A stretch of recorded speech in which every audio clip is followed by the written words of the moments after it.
Hi everyone, here we've got LG G8X ThinQ, and let me show you how to clear browsing data on this device.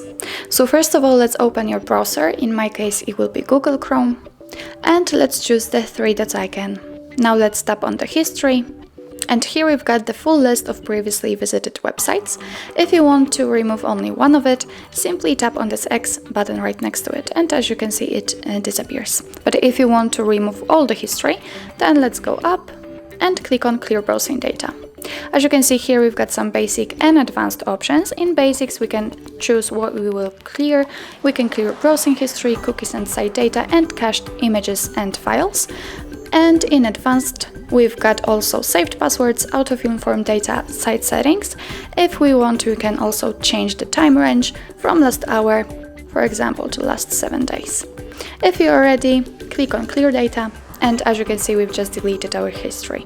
So that's all. This is how to clear browsing data in your LG G8X ThinQ. Thank you so much for watching. If you find that this video was helpful, please hit the subscribe button and leave the thumbs up.